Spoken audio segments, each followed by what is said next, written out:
Welcome back, Canadian Baseball Network fans, and to the Canadian Baseball Network podcast. We have a very special guest today. You know, Jackson, we've talked to a lot of professional players, professional coaches, college players, college coaches. Today, we have a high school coach and someone that knows the game very well in these parts of Ontario. It's Kevin Hussey, the manager of operations and communications for the Baseball Zone and director of player operations for the Terriers baseball program. Yeah, Kevin's great. It's going to be awesome to hear from him.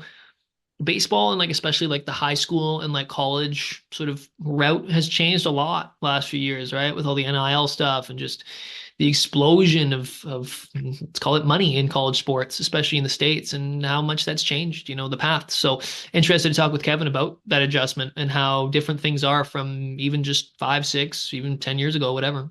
Yeah, it's certainly definitely different than when I played. So let's get to it and see what Kevin has to say about it. We are thrilled to be joined by a man who wears a couple of different hats in baseball in this province, Kevin Hussey. He's the manager of operations and communications at the Baseball Zone, baseball training facility, and the director of player operations, director of baseball operations. Apologies for the Terriers baseball program. A lot of titles there, Kevin. So I apologize if I screwed those up. But I think to begin, let's just go through what you do on a day-to-day basis at the Baseball Zone. Well, that's certainly a loaded question. There's More no way. more loaded than those titles, I think. Yeah, that's right.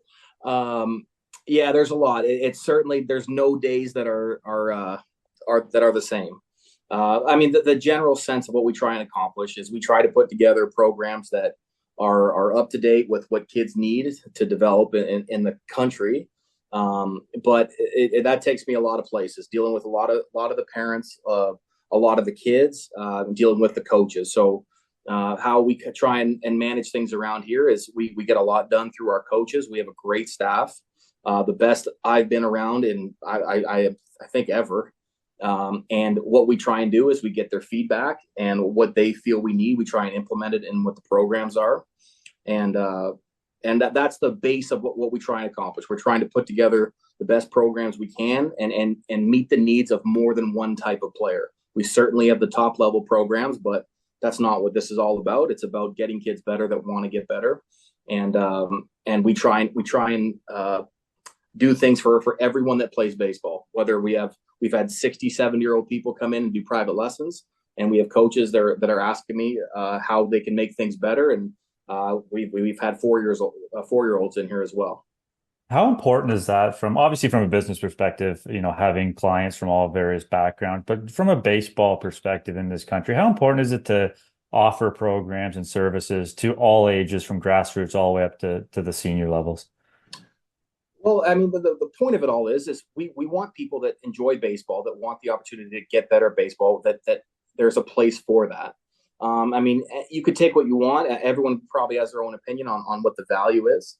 But I mean, it's a great sport, and we think more people should be part of it because of what it does with the things you learn. Like, there's no place that I've learned more about life, about anything than in baseball. And if we can make that the experience we've had and try and give other people those experiences, I just think that makes everything better. I mean, obviously, from a business standpoint as well, the more people that you allow in, the more possibilities you can make money. But really, that's not what it's about. It is about making people share these experiences, and it's nice that we can keep the business going and allow people to enjoy baseball, because not many people get the opportunity to work in baseball, for one, and to make people enjoy the game a little more. It's a good position to be in our part here.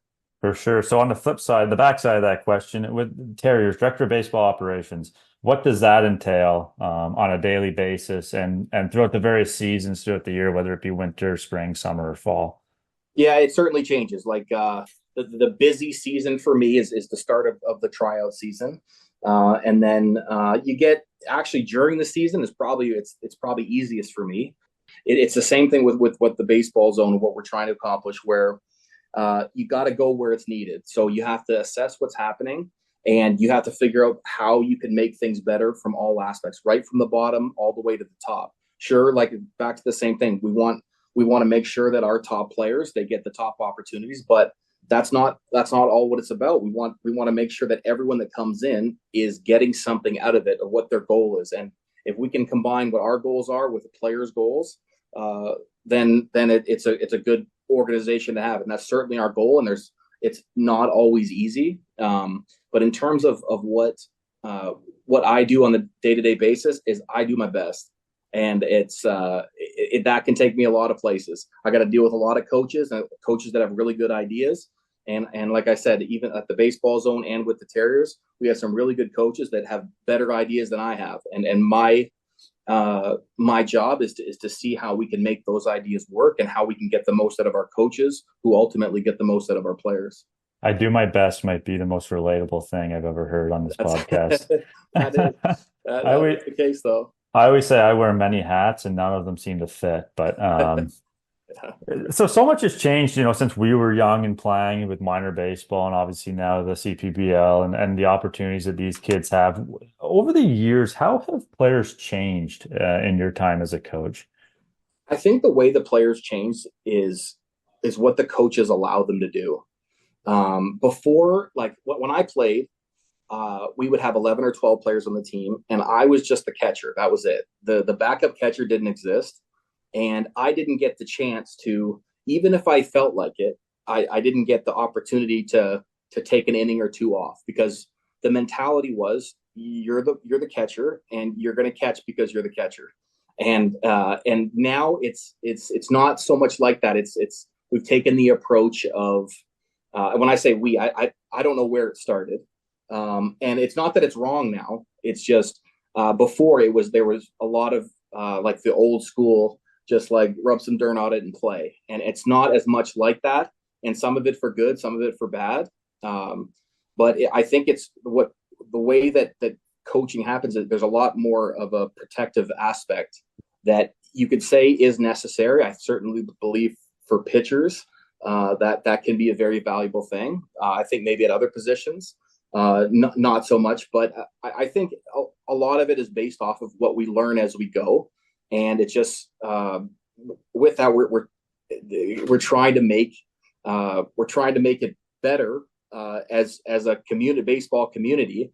And some of the things I think are positive, but some of them I also think it gets into the player's mentality that it's okay to not play sometimes. And whether that's good or bad, I'm not going to comment. I'm not going to have a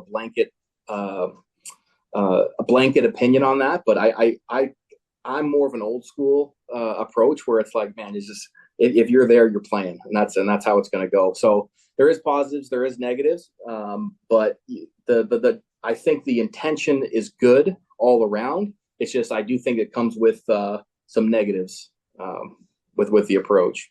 Yeah, definitely. I think it's an interesting time because a lot of the coaches are kind of that older school mentality, or at least played in that kind of era where it certainly evolved for the younger players. So how do you kind of, as someone that's the director of baseball operations, how do you kind of navigate that connection between players and coaches and find a good balance for the kind of the era that we're in? Well, you got to realize that you're never going to do anything perfect. You have to be able to take information and use it. And everything I'm saying here about, like, yeah, I have the old school approach, but like I played every game. Yeah, you know what? But as a coach, I don't necessarily coach that way. Like if a kid has an issue with his arm, like if you go back to the old school, the kid, okay, don't throw, or you're going to figure it out. Like you're going to pitch. But now if I'm coaching a kid and he's got an issue with his arm, it's like, okay, well, I don't know what's wrong with your arm. And the next pitch might be the one that knocks you out for the next year and a half. So it's hypocritical from my standpoint, where I ultimately think that it's better for people to work through things. But the reason I'm hypocritical is because as a coach, I'm like, man, I can't be the person that has no information on your arm. You're telling me it's hurt and I'm putting you back in. So what you do is, it goes back to the answer I had a couple minutes ago, is you do your best. You try and figure it out. You send people to the right places to make sure that they're getting the best possible information, and then you make a decision based off that. I find this part interesting too about high school baseball. We talked to Tyler Black about this a few months ago. How do you balance development versus performance? Because obviously we know development isn't linear, especially at this level. So how do you Where does winning factor in, and how important is that as opposed to trying to make sure that these players do develop? Well, the first thing you got to realize is that those are completely different things. So when you get a kid, this is what's really difficult, especially when you start getting younger and younger, is it's a hard conversation to have when a 9-year-old comes in and he's the best player on his team, and he just hits the ball unbelievable and he's doing things wrong. The most common thing let's just say from a technical standpoint, you'll see a hitter that is, like, let's say a 9 or 10-year-old, 11-year-old, whatever, that is a very good hitter, but their swing is too long. And it's like, okay, listen, you're in here, you're a good hitter, you're trying to get better, and I have to tell you that you're hitting 500, and that's not going to translate the rest of your career. That's not easy. It's not an easy thing to explain, that's not going to be what's best for you in 3 or 4 years, even though you're the best now. The one, like, I remember, I think it was Tiger Woods. I'm not a huge golf guy, but basically right in the middle of his prime, from what I've heard, is that he changed his swing because he thought it would help him in the future. And when you have a ton of success, that is not an easy thing to explain to someone.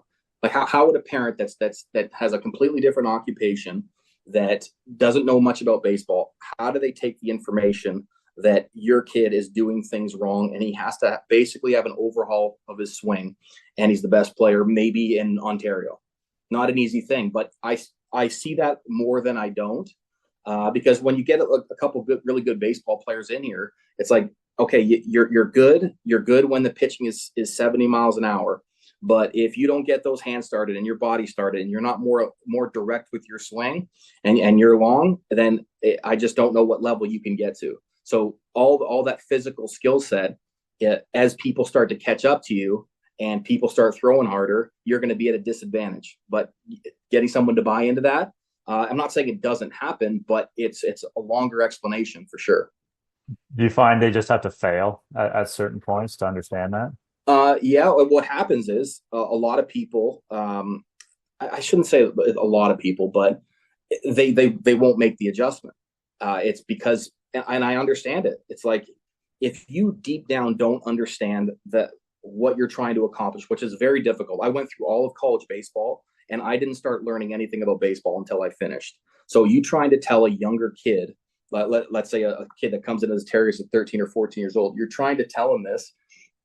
By the time he's ready to fail, I don't want to say anything's too late, but it's probably too late.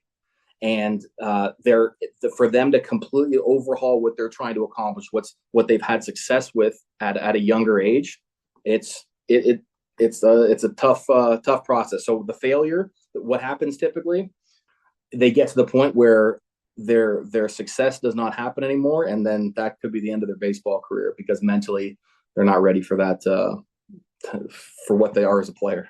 It's funny you mentioned the mental side of the game. At what point does the baseball zone and the Terriers kind of focus on that part of it? Obviously, there's certain age that's probably too young, a 7, 8-year-old running around just learning the game. But where's kind of the mental aspect in your experience come with a player? When you do programs like clinics and stuff, it's not easy to do that. Like, you can talk about things like at bats and what to look for and how to put yourself in advantage. We do that usually later as it starts to get closer to the season in our clinics. But like Terriers, it's a lot easier because you really get a relationship with the kids. You understand everything about them. You get to see them on the field, and you can use your experience to relate to what's happening and try and make it better. The most important thing you can do with a kid is teach them what they are as a player, and not overthink things. For example, it's like, I think that if I was going to teach somebody right from the start, you bring a kid in that's 14 years old, that's very raw.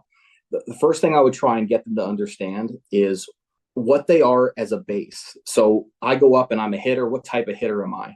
And then everything you do going forward with that is to try and be better at that type of hitter. And I think what happens mentally, like, you try and figure out what you are. Let's say you're an athletic kid, but you have some power, but you don't know if you're like a home run type of guy.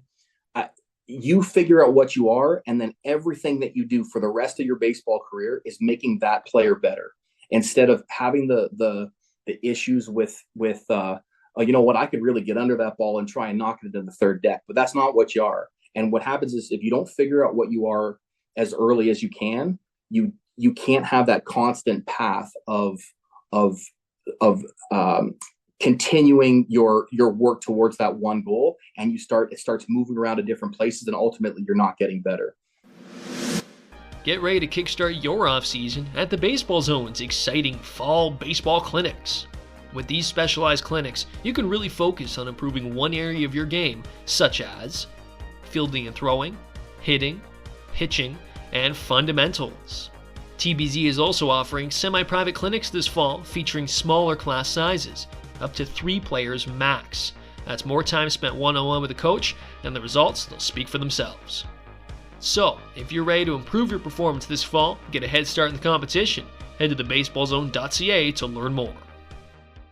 I guess still speaking about development, what's your opinion on, and this is so hotly debated in all sports now, as far as specialization and training for something 12 months of the year, where do you kind of stand, and where's the Baseball Zone kind of stand on that? Whereas, some people will say, play as many sports, do different things. Some people are on the side of, do something and be really good at it for 12 months of the year. I do think there is an age where you gotta hone in on one. I think it's later than a lot of people think it is. I think the value, first of all, I think everyone should play as many sports as they can. I think the real value of that is, let's say you're trying to be a Division I or you're trying to be a major league player. If you have that ability or even close to it, you probably did really well from the age of 6 on to whatever age you retire. And the reason I think it's so valuable to play different sports is because maybe you're not the great player at the other sports and you learn something about yourself. For example, like I was a decent baseball player and I went in hockey and I don't think I was very good. And instead of being one of the top guys, I had to actually fight for something and turn into whatever, not a bad player. But I got to see what it was like to be, I would say, below average and actually have to work for something. When things come too easy for you, you don't learn that work ethic. And what happens is people don't learn what adversity really is. And once they get it, because it's absolutely going to happen, they really don't know how to fight through it. So every taste you get of not being great at something and learning that you have to work and get to another level, that is a huge positive. So the answer to the question is, yeah, I think once you get to maybe about the 14, 15, 16 age group, I think you got to make the decision, at least mentally make the decision of what you're going to put all your effort into. And then if you still want to play hockey, it's fine. But if that starts to get into start affecting the amount of practices you can go to or games you can play, then I think at that age, the 14, 15, 16 age, I think then that's when you really have to make the decision whether you want to be a baseball player or not. And mentally, that's got to be 12 months a year. Yeah, no, that's interesting. A lot of people talk about, building athleticism to other sports, but not a lot of people talk about that, not being the best at everything and learning how to deal with that. That's actually a really, really interesting perspective and something I think people should think more about, honestly. At what point, and I think there's some confusion around this, at what point should the college recruitment process really begin for a player? So it depends on it depends on the type of player you are. So that's where recognition of one, where you want to be, but of where you are. Like, if there's no way to just have a blanket way of like, if you're this good, then you should be doing this. But Division I schools are looking very early at you. Like basically once you start getting into high school, if you're a top player, I would say, like, again, not to make a blanket statement of it, but your grade 9 and 10 year are huge years for you. If you're more of like a let's say a Division II or NAI type of player, I think it's a little later in the process, or junior college, where it's like they're not going to be tracking you for 2 or 3 years. So if you have the goal of being a Division I player, let's say that's the number one goal, and it's not for everybody, but let's just say that's what it is. Once you get into your grade 10 year, that's when you want people to start noticing you and keeping track of you, because Division I has gotten very well, not that it wasn't before, but it's extremely competitive, and they can pull from a million different places, and they want they do want to see where you develop from grade 10, 11, and 12 to ultimately make the decision whether they want to take you or not. So the process does start at that age. I know, like when you talk about like showcases and things like that, the one thing I've learned recently, one of our coaches, we had a conversation about this, and it makes a lot of sense. Is you don't go to showcases unless you have something to show. And the point of that is now there is things like experience. Yeah, that's a valuable thing, but you got to be able to show. Going back to the idea, let's say you want to play Division 1, you have to. There's no point going to those things. There's better. Let's say there's better things you can do than go to those things if you can't show one of the basic skills that a pro like a Division 1 school will be looking for. So there. I mean, you can find them online. There's even schools that post this information of the base of what they're looking for. Just one example, like I think who was it? Coastal Carolina just posted something that if you're a lefty, you better be throwing 88 miles an hour plus. And so if you're going to a showcase and you're 80, maybe that showcase, maybe you weren't ready for that showcase. But in general, the process can start that early. So it doesn't start that early for everybody, but it does for players that are looking to make it to the highest college level at least. It's interesting to hear you say that schools are now kind of, not all of them obviously, but kind of putting baseline feelers out there for what they're looking for. Is that something relatively new in this process? You know what? I don't know the answer to that. I think that with the new rules, I think that this is my guess. I can't think for college coaches. I don't think anyone really knows what they're doing right now in terms of what's the best way to go about getting new players in. Because with rules changing like crazy and the NIL and all that stuff, I really think people are, let's say for lack of a better word, they're guessing how to go about things. And it's just changed so much. It's like you don't have anything to compare to. So I think like depending on the type of school you are, like, I mean, there's a million things to compare to, but your location has a major factor on who you're getting. And now it's like, well, we have this school 30 minutes from us and they have a great player and now he's in the portal. Well, years ago, 3 years ago, I never had to worry about that player. Now he is on my radar. How do I really go about it? And do I offer him the NIL deal? I'm not an expert in that stuff, but I do think that there is a lot of guessing going on at that level. And eventually they'll come up with it'll work for somebody and then people will copy that and people will add to that.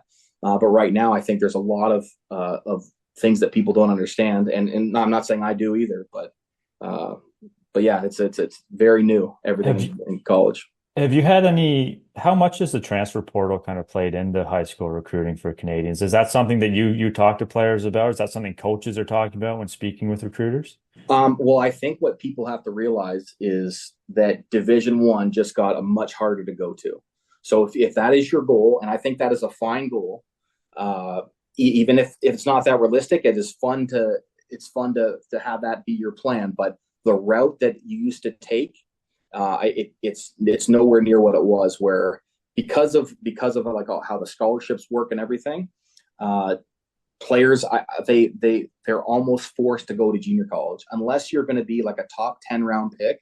I think the junior college route is it was always a great route. I felt it was always a great route, but now you're pretty much forced into that because of how many places there are to pull from. It's just unless you're a top 5% player or a 3% player, why would I take the risk on a 16 or 17-year-old kid when I have a proven player that's 30 minutes down the road from me? It puts Canadians for sure, I think, at a disadvantage, but I think in general it puts high school kids at a disadvantage. How do you go about preaching that? Because that's a big thing, right? When it comes time to make a decision, like you said, it's awesome to have dreams to play Division 1, but some guys aren't Division 1 players, or for various reasons, whether it be academic, whether it be performance based. How do you go about preaching, finding the right fit as opposed to just going to the highest level? I just think that there's certainly no exact science to it. I think a lot of it from our standpoint is you got to be honest about it. I think that you got to make a decision on what you're looking for out of college. So I'll have kids that come in and speak with me, and it's like, okay, what do you want out of college? Do you want to go somewhere where you think you're going to play a lot, and just fight to be the best player you can be?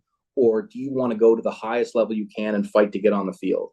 And I personally, I can't answer that for a kid, and no one can. The kids and the parents need to sit down and put a ton of time into thinking what they want. And to me, there is nothing wrong with saying, I want to just play where I can play and do my best, because that mental freedom, like some people, I mean, there's a bunch of different mentalities in baseball, but some people play better that way in general. It's just like knowing that you have a spot, or have a very good idea that you have a spot, is that mental freedom makes you a better player. But I'll use myself as an example. To me, that wasn't me. I would get complacent when I knew I had my spot, and had a negative effect. I didn't learn that till I was done. But what made me better was fighting for a spot. And when you fight for a spot, you got something to think about 24 hours a day. The second you wake up, it's like, I can't mentally, my ego is too strong to sit. I'm going to do whatever I need to do what I can. And I think that there's a lot of thinking that goes along with it. And there's very few wrong answers, but unless the effort's not there, if you put a ton of time in figuring out what you want, it makes it a whole lot easier to make the right decision. For sure. It's funny that when I was in college, the first thing I did every fall when I arrived on campus was look at how many pitchers were on the board. And there's usually 17 or 18. So that's usually plenty of motivation if you want to get on the field. Catchers, there would be 5 or 6. Obviously only 2 play usually during the year. So same thing there. But what would be your number one piece of advice for a player going through the college recruitment process? Find someone that knows what they're talking about.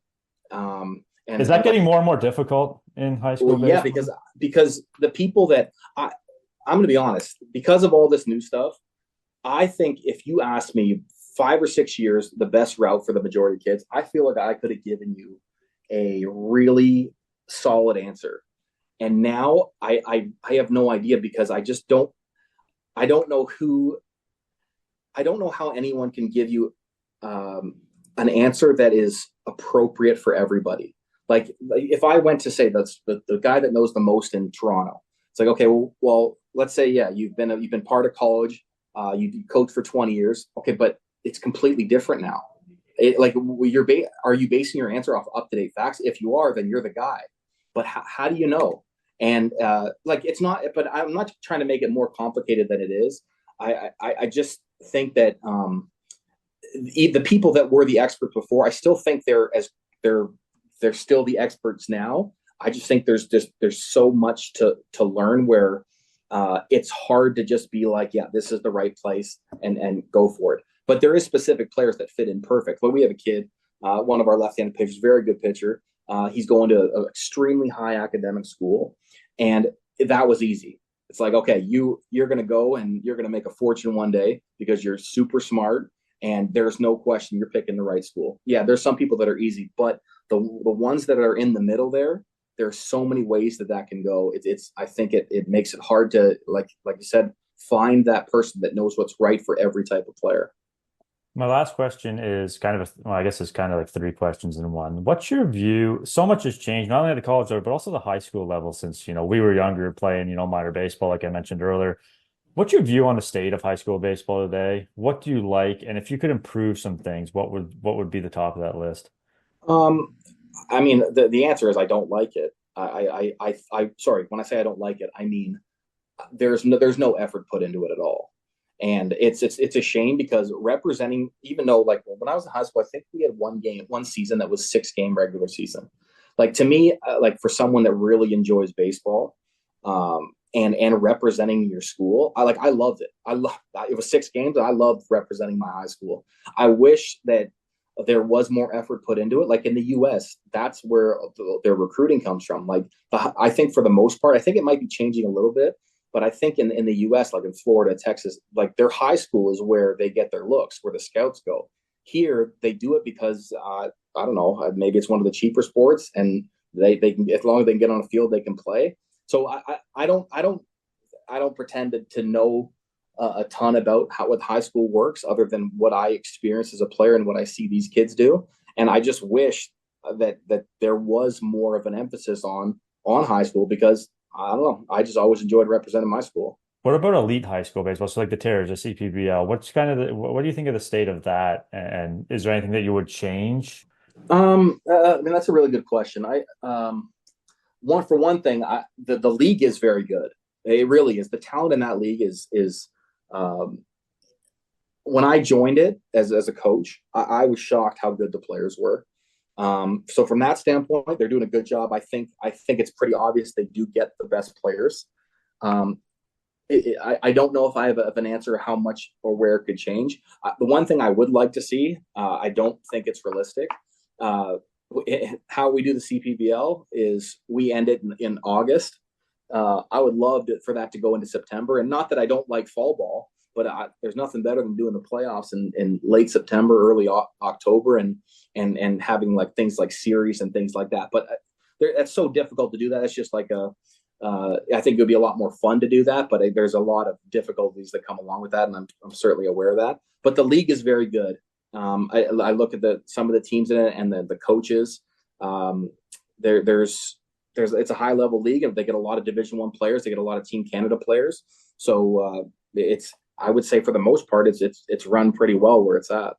Yeah, absolutely. Well, I appreciate this, Kevin. This was a great conversation and kind of perspective from a high school player angle. So we do appreciate you taking the time. Yeah, appreciate you having me. Thank you.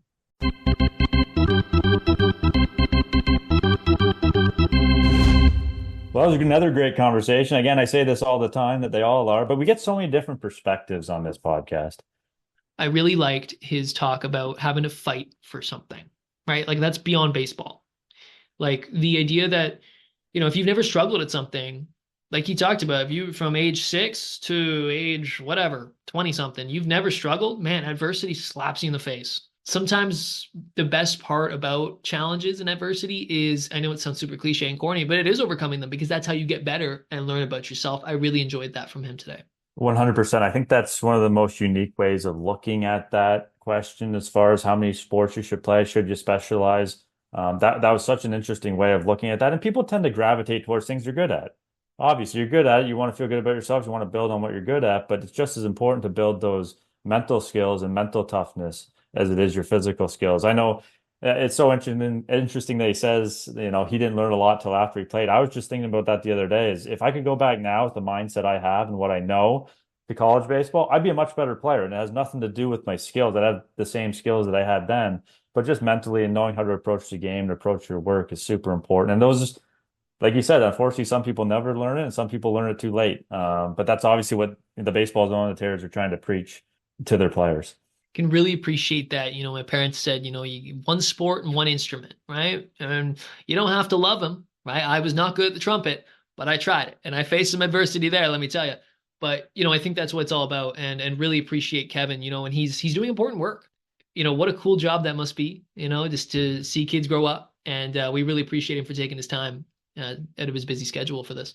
Absolutely. And I played the baritone in high school music, and maybe we'll start a music podcast one day. But until then, we'll stick with baseball on the Canadian Baseball Network podcast. Thank you for listening and take care. Thank you for listening. Be sure to check out Canadian Baseball Network for extensive and comprehensive coverage of the latest in Canadian baseball. And the Baseball Zone, Canada's leading instructional baseball academy and training home to thousands of MLB pro, college, and youth baseball players.